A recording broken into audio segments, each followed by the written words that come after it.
Hello বন্ধুরা, আসসালামু আলাইকুম। কেমন আছেন সবাই? আশা করি ভালো আছেন। আমিও ভালো আছি। নতুন একটি ভিডিও নিয়ে আপনাদের সামনে হাজির হয়েছি আমি, খন্দকার ইসমাইল হোসেন। আমি যে ভিডিওটা আপনাদের দেখাচ্ছি, এটা একটি গাড়ি,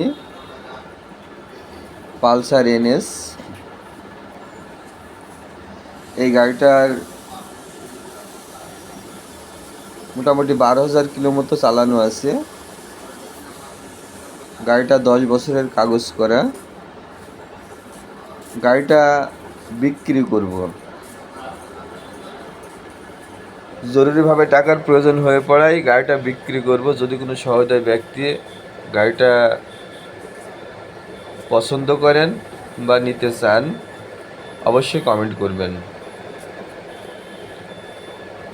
গাড়িটার কোনো জায়গায় কোনো খুঁত নেই, একদম নিখুঁত, কখনো অ্যাক্সিডেন্ট হয়নি। কোনো দাম দর হবে না। গাড়িটার দাম যদি নেন 1,60,000 টাকা দাম লাগবে।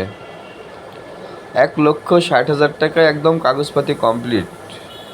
Pulsar NS double disc. তো ভিডিওটি যদি ভালো লেগে থাকে সবাই লাইক শেয়ার কমেন্ট করবেন, আর শেয়ার করে আরও আপনাদের বন্ধুদেরকে জানিয়ে দিন যে এই গাড়িটি বিক্রি হবে 1,60,000 টাকায়। Pulsar NS double disc. গাড়ির সব দিকটা ঘুরে ফিরে আপনাদেরকে আমি দেখাচ্ছি। এই যে দেখতে পাচ্ছেন, কোথাও কোনো খুঁত নেই, পুরা নিখুঁত। তো বন্ধুরা, ভালো থাকবেন সবাই। আল্লাহ হাফেজ।